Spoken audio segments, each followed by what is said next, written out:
Assalamualaikum warahmatullahi wabarakatuh.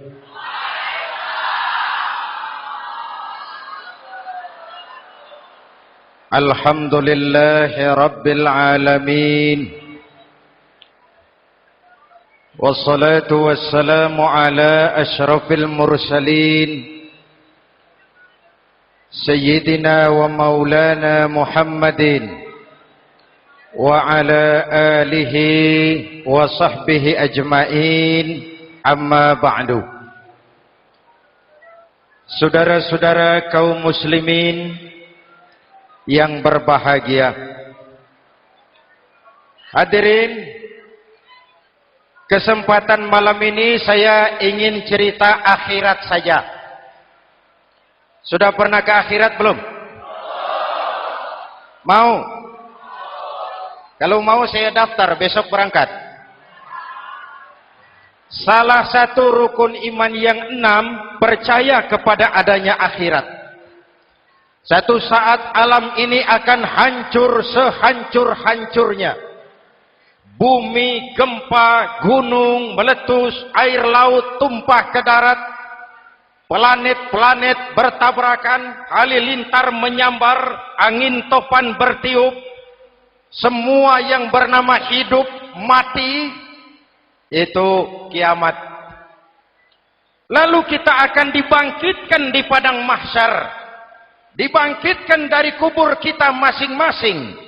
Dan subhanallah, pada saat bangkit dari kubur itu, keadaan muka kita ini menurut satu riwayat berubah menurut amalan kita masing-masing. Jangan heran nanti ada yang dibangkitkan dari kuburnya itu mukanya berubah jadi muka tikus.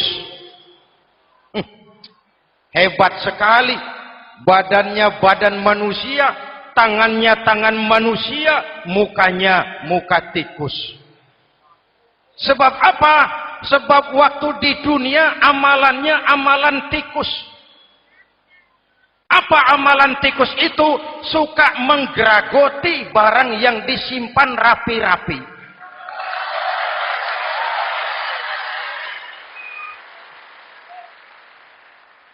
Itu nanti koruptor-koruptor yang menggeragoti uang rakyat.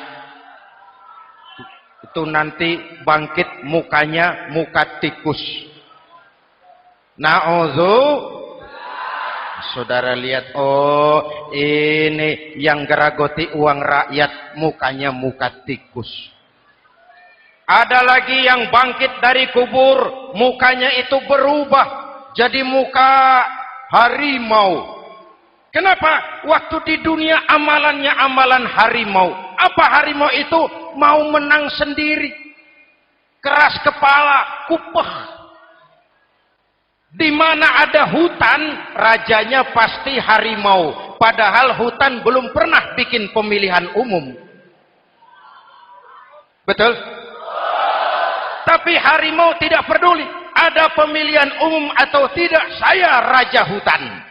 Setelah naik jadi raja di hutan, harimau bukan melindungi rakyatnya, malah makanin rakyatnya.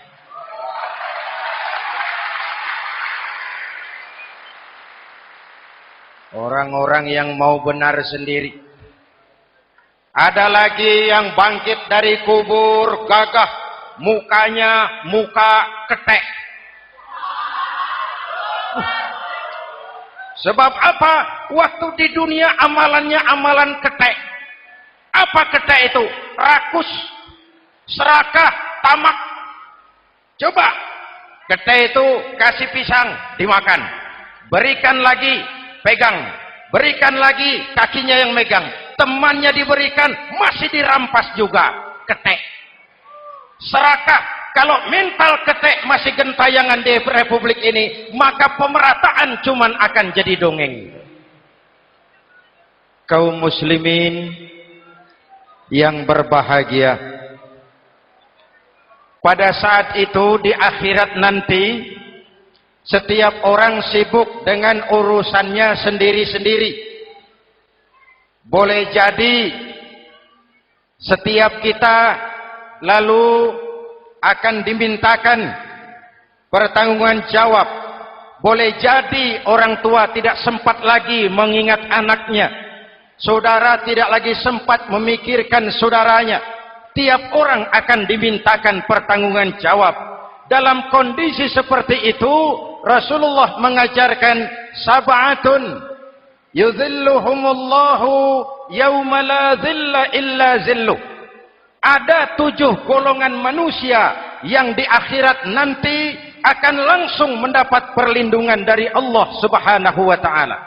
Orang lain sibuk, dia tenang. Orang lain resah dan gelisah, dia ayem. Kenapa? Mendapat perlindungan dari Allah. Sebab ketika di dunia, ia memberikan perlindungan kepada orang banyak. Siapa mereka? Mudah-mudahan kita termasuk salah satu di dalamnya. Mencari perlindungan Allah lebih-lebih dalam situasi sekarang ini. Pertama, imamun adil. Yang akan mendapat perlindungan langsung dari Allah adalah pemimpin yang adil. Sebab apa?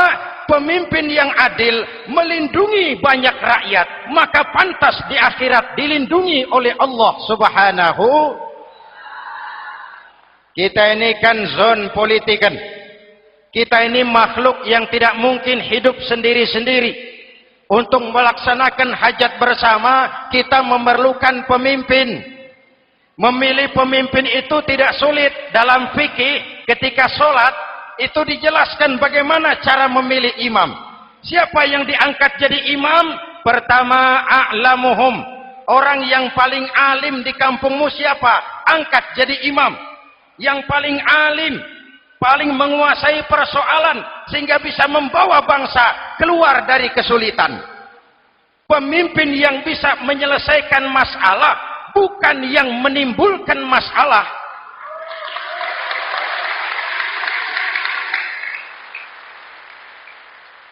Apalagi kalau pemimpinnya jadi masalah. Bagian dari masalah. Ini namanya pengurus jadi urusan. A'lamuhum. Pak, di kampung saya ada 2 orang, alimnya sama. Yang mana yang jadi imam?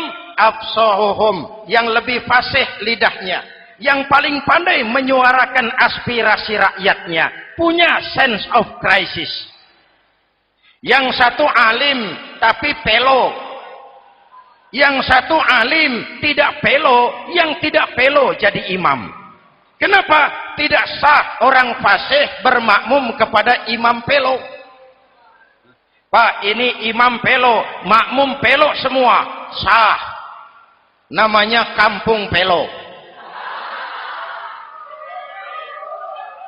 Aduh Pak, ini 2 orang alimnya sama, fasihnya sama, yang mana yang jadi imam? Aktsaruhum sinnan, yang lebih tua umurnya, senioritas baru dihitung.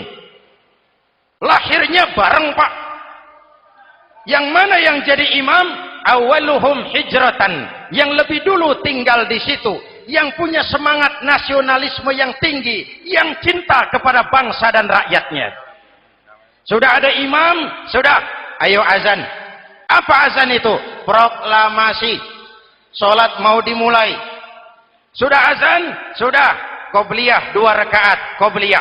Apa qobliyah itu? Dulu ada namanya panitia persiapan kemerdekaan Indonesia. Qobliyah. Sudah qobliyah? Sudah. Luruskan shaf. Atur barisan yang lurus. Rapatkan barisan. Apa ini? Bentuk pemerintahan yang kompak, bersih, berwibawa. Jangan sesama elit saling tawuran.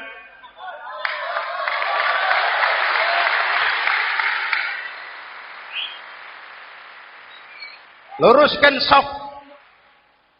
Lalu shaf yang terdepan hendaknya diisi orang yang sedikit alim. Tidak perlu alim betul, sedikit alim. Maksudnya apa? Kalau imam keliru dia bisa tegur. Kalau imam salah dia bisa tegur. Kalau imam batal dia bisa gantikan. Ini wakil-wakil makmum. DPR, DPRD. Wakil-wakil makmum. Sudah. Ayo imam, pimpin sholat. Sepakati dulu, kita mau sholat apa? Rakaatnya berapa? Surah yang mau dibaca apa? Pakai sujud tilawah apa tidak? Supaya makmum tidak kaget-kagetan. Rakyat harus dikasih tahu pemimpinnya mau kemana. Visinya apa? Supaya makmum ikutnya ikhlas. Jelas? Hadirin yang saya hormati, kita memerlukan pemimpin yang adil, yang menaungi rakyatnya, sehingga dengan demikian nanti mereka akan dinaungi langsung oleh Allah Subhanahu. Mudah-mudahan Allah memberikan kepada kita rakyat dan bangsa Indonesia ini pemimpin yang adil.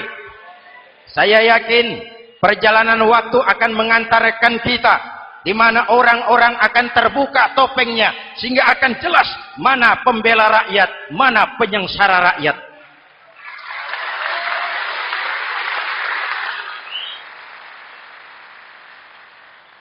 Lalu sebenarnya tiap kita ini kan pemimpin.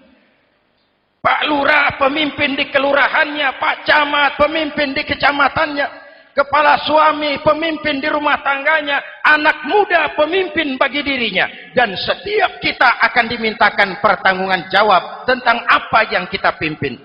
Marilah setiap kita berusaha menjadi pemimpin yang adil. Satu. Yang kedua, syab nasya'a fi ibadatillah, anak muda yang tekun beribadah kepada Allah. Amin. Remaja adalah masa depan kita semua. Akan bagaimana Republik Indonesia, bahkan akan bagaimana Islam di Republik Indonesia 20, 30, 40 tahun yang akan datang, anak-anak kita jawabannya. Jelas? Maka menghancurkan Islam tidak usah menyegel masjid, tidak usah menutup pesantren, tidak perlu melarang pengajian, cukup dengan meracuni remaja dan pemuda Islam, menjauhkan mereka dari agama dan ulama. Kalau mereka sudah jauh dari agama dan ulama, tinggal menunggu pergantian generasi.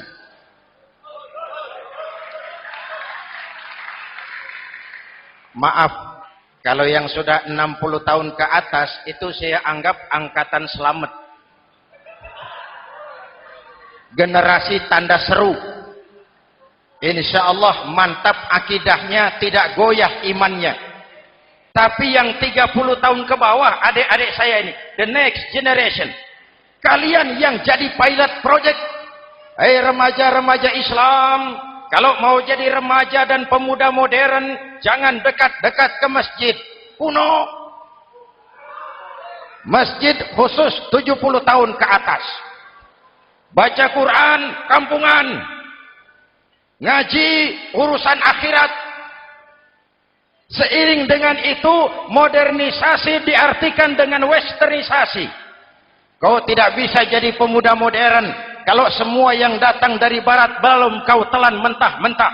Kau harus bisa bergaul seperti orang barat, berpakaian seperti orang barat, berumah tangga seperti orang barat, makan minum seperti orang barat. Kalau nyanyi lagunya lagu barat yang orang lain nggak ngerti, kamu juga nggak tahu. Mengalirlah narkoba dalam segala bentuknya.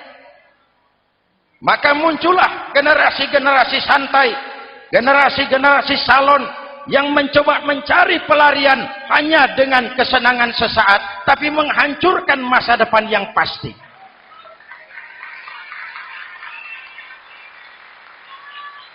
Maka mengalirlah free love, free sex, Samenleben, hidup bersama di luar nikah alias kumpul. Ya sama saja, kumpul kebo, kumpul embek itu sama. Hadirin yang saya hormati, kalau sudah hancur, tinggal menunggu pergantian generasi. Oleh karena itu, adik-adik saya, para remaja, para pemuda, kalian harapan kami semua. Di pundak kalian kami pertaruhkan hari depan bangsa dan negara ini. Hidup cuma putaran menunggu giliran. Ada saat datang, ada waktu pergi, ada hari lahir, ada saat kembali, ada hari dilantik, ada saat untuk menyerahkan jabatan. Hidup cuma sekadar menunggu giliran. Karena itu kepada kalian saya ingatkan satu ucapan orang bijak. Hai anak muda, berpikirlah kau di waktu pagi, bekerjalah di waktu siang, makanlah di waktu sore, dan tidurlah di waktu malam. Berpikir di waktu pagi, belajar mumpung masih muda. Bekerjalah di waktu siang, amalkan ilmu itu setelah dewasa. Makanlah di waktu sore, hari tua tinggal menikmati hasilnya. Tidurlah di waktu malam, matilah dengan tenang. Kalau pagi kau tidak berpikir, nanti siang kau tidak akan bisa bekerja. Kalau siang tidak kerja, nanti sore mau makan apa? Kalau sore tidak makan, alamat malam enggak bisa tidur.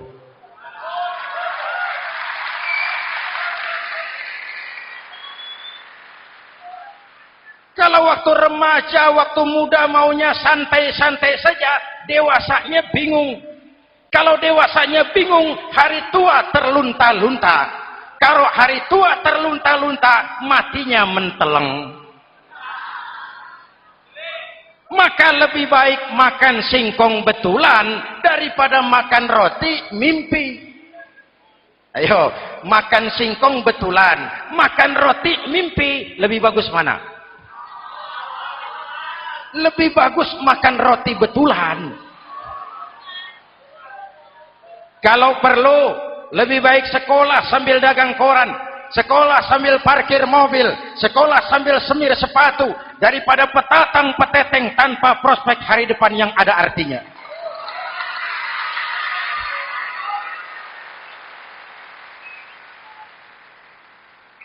Inilah golongan kedua yang nanti akan langsung mendapat perlindungan dari Allah. Anak muda yang tekun ibadah. Kalau orang tua tekun ibadah, pantas.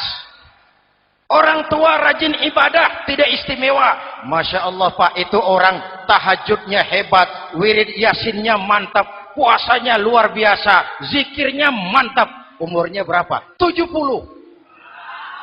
Wajar. Lalarwi sanjo. Sudah larut senja. Kalau 70 masih jadi preman, kapan tobatnya?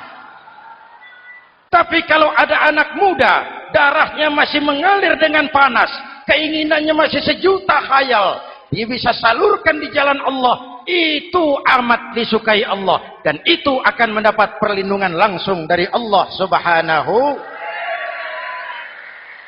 Hadirin kaum muslimin di seluruh tanah air yang saya cintai. Sekarang kita sampai kepada golongan ketiga yang nanti dinaungi Allah. Itu siapa?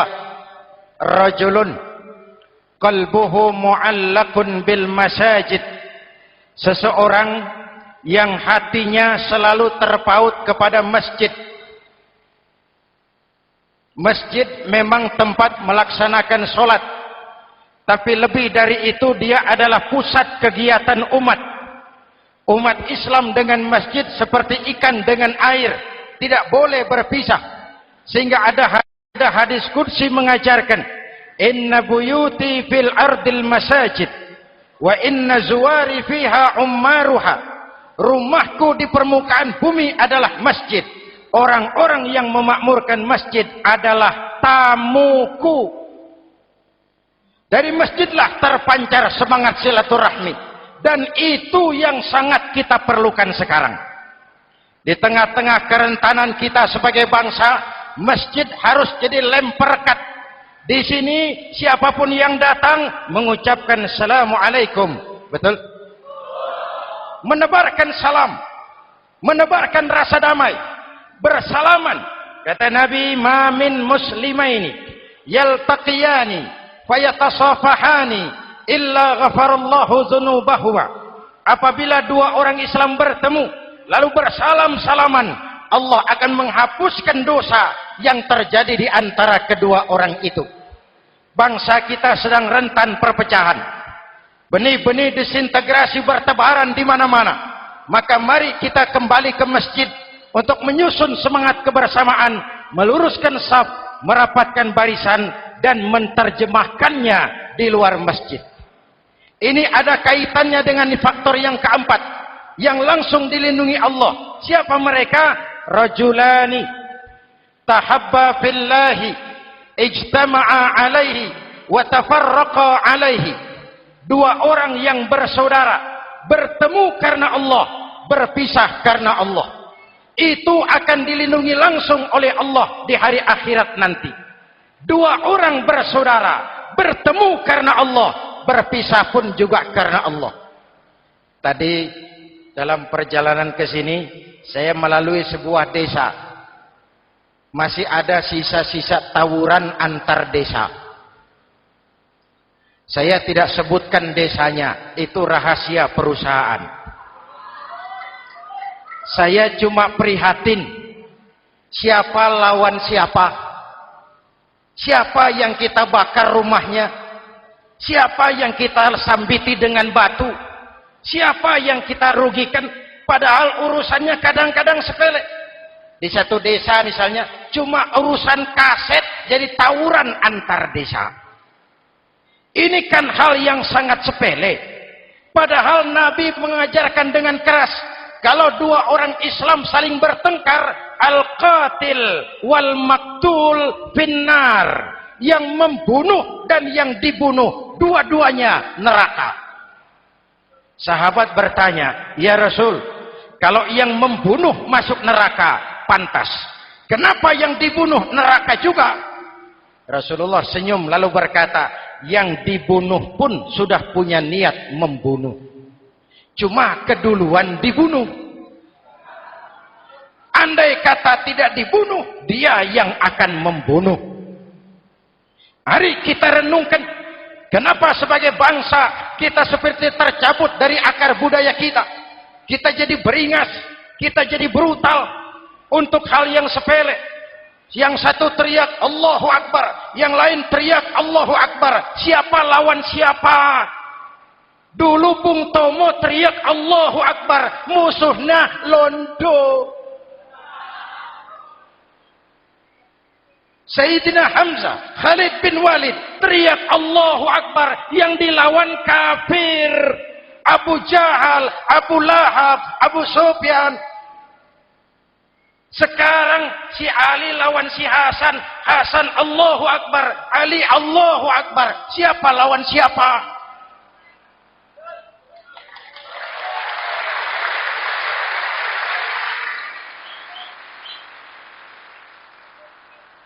Kenapa kita jadi begitu mudah menggunakan nama Tuhan untuk melampiaskan ambisi pribadi?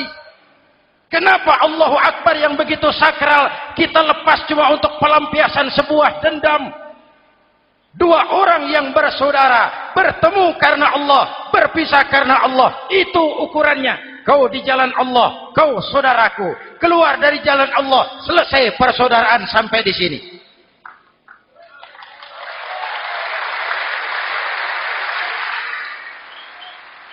Hadirin, lewat mimbar ini saya kembali menekankan, mari kita pelihara kerukunan. Pertama, rukun antar umat seagama. Sesama muslim harus bersatu. Yuk, kita rukun yuk. Kita kompak yuk. Kita bersatu yuk. Sesama muslim, kaos boleh berbeda, boleh. Jaket boleh tidak sama, silakan. Paham politik boleh berbeda, boleh. Kau lewat sana, saya lewat sini, nanti kita ketemu di sana. Betul? Mari lapang dada menerima perbedaan, tetapi mengarah kepada satu tujuan yang sama. Walaupun bineka, kita ini tunggal. Seperti dilatih di masjid ini. Dua orang yang bersaudara, bertemu karena Allah, berpisah karena Allah.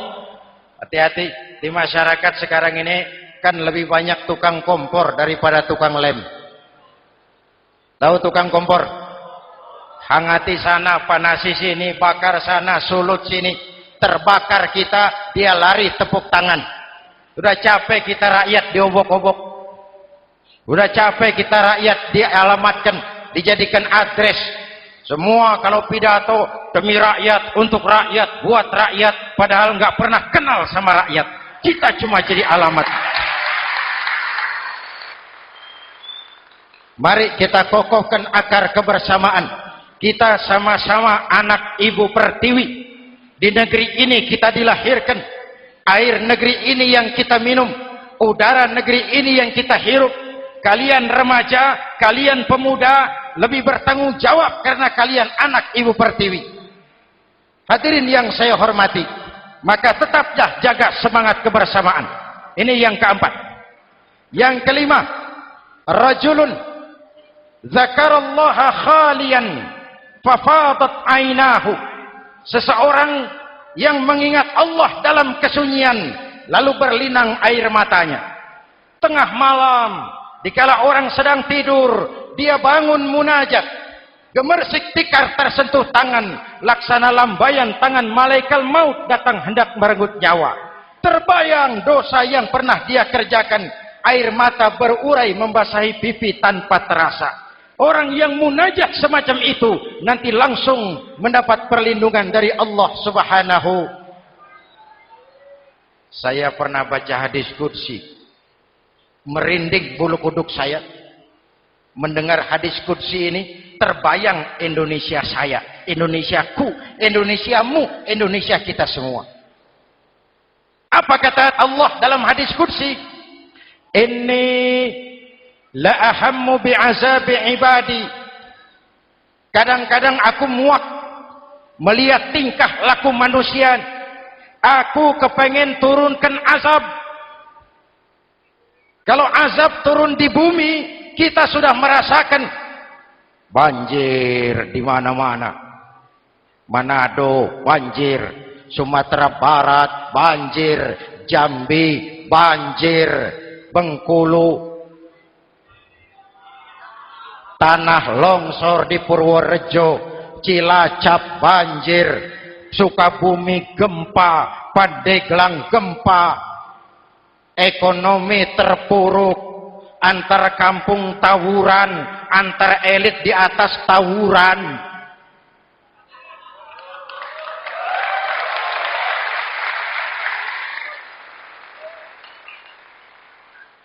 Hutang numpuk. 40% APBN kita ini sekarang cuma untuk bayar hutang. Itu pun dengan asumsi dolar 7.000, 9.000, artinya sekitar 50% APBN kita untuk bayar hutang. Untungnya sekarang ini yang agak menolong, harga minyak membaik di pasaran internasional. Hadirin yang saya hormati, ini lagi ngomong apa saya sih?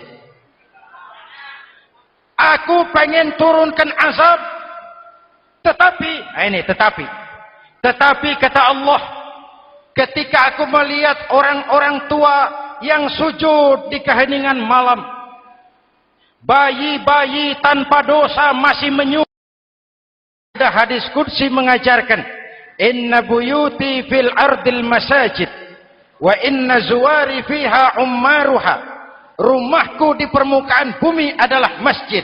Orang-orang yang memakmurkan masjid adalah tamuku. Dari masjidlah terpancar semangat silaturahmi.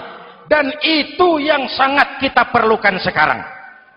Di tengah-tengah kerentanan kita sebagai bangsa, masjid harus jadi lem perekat. Di sini siapapun yang datang mengucapkan assalamualaikum. Betul? Menebarkan salam, menebarkan rasa damai, bersalaman. Kata Nabi, ma min muslimaini yaltaqiyani fayatasafahani illa ghafarallahu dzunubahuma. Apabila dua orang Islam bertemu, lalu bersalam-salaman, Allah akan menghapuskan dosa yang terjadi di antara kedua orang itu. Bangsa kita sedang rentan perpecahan. Benih-benih disintegrasi bertebaran di mana-mana. Maka mari kita kembali ke masjid untuk menyusun semangat kebersamaan, meluruskan saf, merapatkan barisan, dan menerjemahkannya di luar masjid.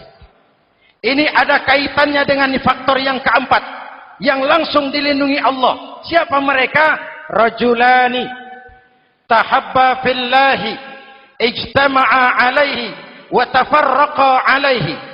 Dua orang yang bersaudara, bertemu karena Allah, berpisah karena Allah. Itu akan dilindungi langsung oleh Allah di hari akhirat nanti. Dua orang bersaudara, bertemu karena Allah, berpisah pun juga karena Allah. Tadi dalam perjalanan ke sini, saya melalui sebuah desa. Masih ada sisa-sisa tawuran antar desa. Saya tidak sebutkan desanya, itu rahasia perusahaan. Saya cuma prihatin, siapa lawan siapa, siapa yang kita bakar rumahnya, siapa yang kita sambiti dengan batu, siapa yang kita rugikan, padahal urusannya kadang-kadang sepele. Di satu desa misalnya, cuma urusan kaset jadi tawuran antar desa. Ini kan hal yang sangat sepele. Padahal Nabi mengajarkan dengan keras, kalau dua orang Islam saling bertengkar, al-qatil wal maktul finnar. Yang membunuh dan yang dibunuh, dua-duanya neraka. Sahabat bertanya, ya Rasul, kalau yang membunuh masuk neraka, pantas. Kenapa yang dibunuh neraka juga? Rasulullah senyum lalu berkata, yang dibunuh pun sudah punya niat membunuh. Cuma keduluan dibunuh. Andai kata tidak dibunuh, dia yang akan membunuh. Mari kita renungkan, kenapa sebagai bangsa kita seperti tercabut dari akar budaya kita. Kita jadi beringas, kita jadi brutal untuk hal yang sepele. Yang satu teriak Allahu Akbar, yang lain teriak Allahu Akbar. Siapa lawan siapa? Dulu Bung Tomo teriak Allahu Akbar, musuhnya londo. Sayyidina Hamzah, Khalid bin Walid teriak Allahu Akbar, yang dilawan kafir.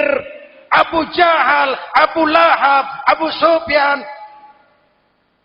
Sekarang si Ali lawan si Hasan, Hasan Allahu Akbar, Ali Allahu Akbar. Siapa lawan siapa?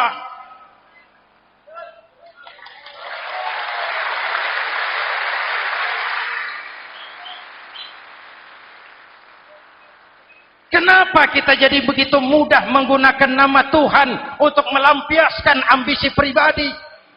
Kenapa Allahu Akbar yang begitu sakral kita lepas cuma untuk pelampiasan sebuah dendam? Dua orang yang bersaudara, bertemu karena Allah, berpisah karena Allah. Itu ukurannya. Kau di jalan Allah, kau saudaraku. Keluar dari jalan Allah, selesai persaudaraan sampai di sini.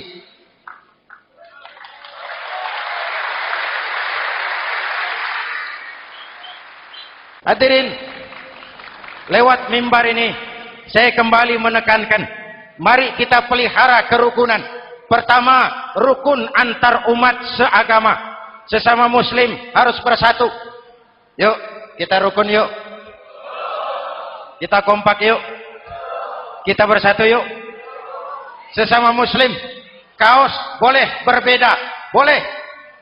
Jaket boleh tidak sama, silakan. Paham politik boleh berbeda, boleh. Kau lewat sana, saya lewat sini, nanti kita ketemu di sana. Betul? Mari lapang dada menerima perbedaan, tetapi mengarah kepada satu tujuan yang sama. Walaupun bineka, kita ini tunggal. Seperti dilatih di masjid ini. Dua orang yang bersaudara, bertemu karena Allah, berpisah karena Allah. Hati-hati, di masyarakat sekarang ini kan lebih banyak tukang kompor daripada tukang lem. Tahu tukang kompor? Hangati sana, panasi sini, bakar sana, sulut sini. Terbakar kita, dia lari tepuk tangan. Udah capek kita rakyat diobok-obok. Udah capek kita rakyat dialamatkan, dijadikan address. Semua kalau pidato demi rakyat, untuk rakyat, buat rakyat, padahal nggak pernah kenal sama rakyat. Kita cuma jadi alamat. Mari kita kokohkan akar kebersamaan. Kita sama-sama anak Ibu Pertiwi. Di negeri ini kita dilahirkan. Air negeri ini yang kita minum. Udara negeri ini yang kita hirup. Kalian remaja, kalian pemuda, lebih bertanggung jawab karena kalian anak Ibu Pertiwi. Hadirin yang saya hormati, maka tetaplah jaga semangat kebersamaan. Ini yang keempat. Yang kelima, rajulun zakarallaha khalian fafadat ainahu. Seseorang yang mengingat Allah dalam kesunyian lalu berlinang air matanya. Tengah malam, dikala orang sedang tidur, dia bangun munajat. Gemersik tikar tersentuh tangan, laksana lambaian tangan malaikat maut datang hendak merenggut nyawa. Terbayang dosa yang pernah dia kerjakan, air mata berurai membasahi pipi tanpa terasa. Orang yang munajat semacam itu nanti langsung mendapat perlindungan dari Allah Subhanahu. Saya pernah baca hadis qudsi, merinding bulu kuduk saya mendengar hadis qudsi ini. Terbayang Indonesia saya, Indonesiaku, Indonesiamu, Indonesia kita semua. Apa kata Allah dalam hadis qudsi? Inni la ahammu bi'azabi ibadi. Kadang-kadang aku muak melihat tingkah laku manusia. Aku kepengen turunkan azab. Kalau azab turun di bumi, kita sudah merasakan banjir di mana-mana. Manado banjir, Sumatera Barat banjir, Jambi banjir, Bengkulu, tanah longsor di Purworejo, Cilacap banjir, Sukabumi gempa, Pandeglang gempa, ekonomi terpuruk, antar kampung tawuran, antar elit di atas tawuran.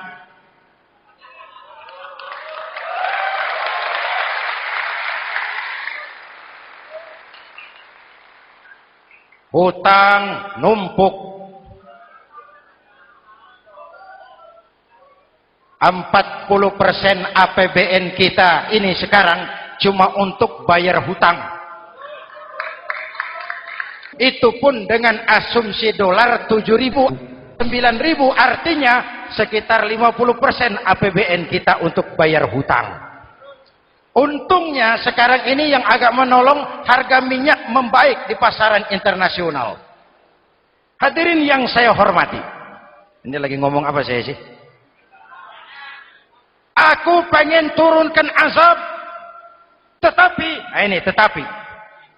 kata Allah, ketika aku melihat orang-orang tua yang sujud di keheningan malam, bayi-bayi tanpa dosa masih menyusu, binatang ternak melata mencari makan, murkaku surut, azab aku tarik kembali. Ayo renungkan hadis ini. Allah mau marah nggak jadi, azab ditarik, kesulitan diangkat, pertolongan datang, ada yang meredam murka Allah. Allah mau marah nggak jadi. Kenapa? Orang-orang tua yang tengah malam sujud sambil berlinang air mata, itu yang meredam murka Allah. Yang ikhlas menangis kepada Allah, bukan menangis berdasarkan pesanan. Ini kan sekarang apa yang nggak bisa dipesan? Istighosah pesanan, demo pesanan, 10.000 berangkat. Ngerti apa enggak urusan soal lain.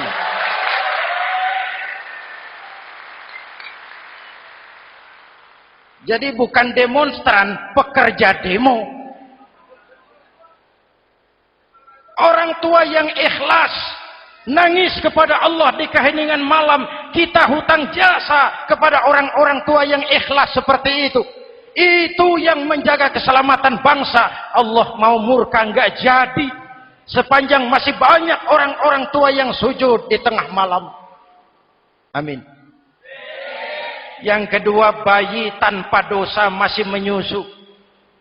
Tanpa dosa. Binatang melata mencari makan. Sekarang bagaimana kesulitan, gak mau panjang. Mengamalkan hadisnya terbalik.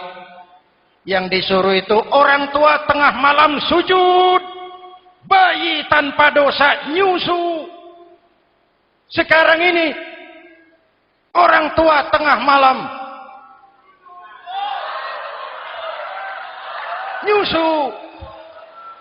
Bayi tanpa dosa dibuang ke tempat sampah. Akibat pergaulan bebas, bayi tanpa dosa dibuang ke tempat sampah. Orang tua tengah malam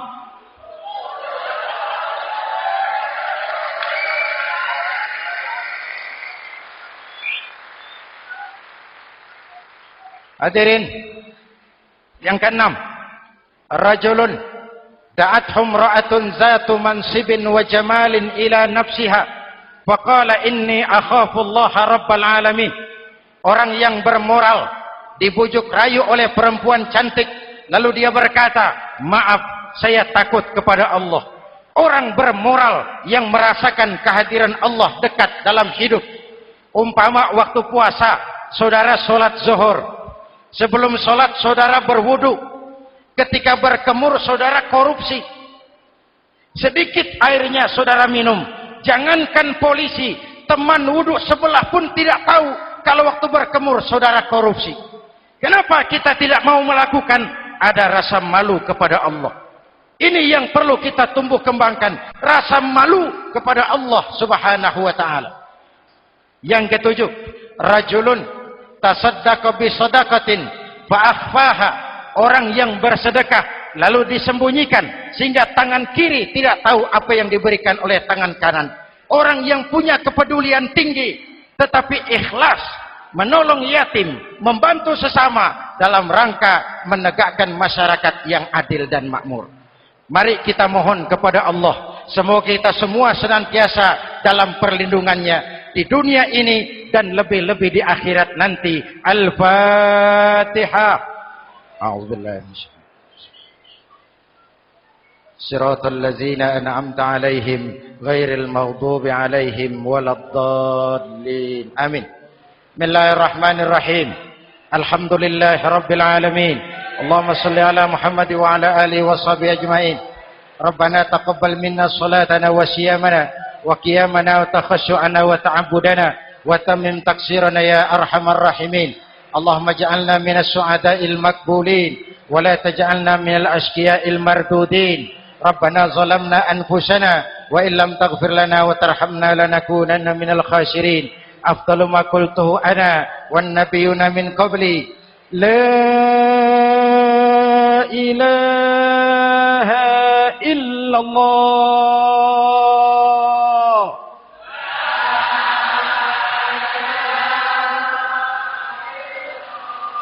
La ilaha illallah.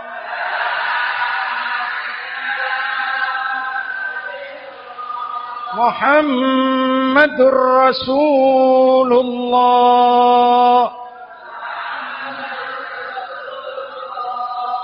Kalimatu haqqin 'alaiha nahya wa 'alaiha namut wa 'alaiha nubashu insyaallah minal aminin wa akhiru da'wana alhamdulillahi rabbil alamin. Assalamualaikum warahmatullahi wabarakatuh.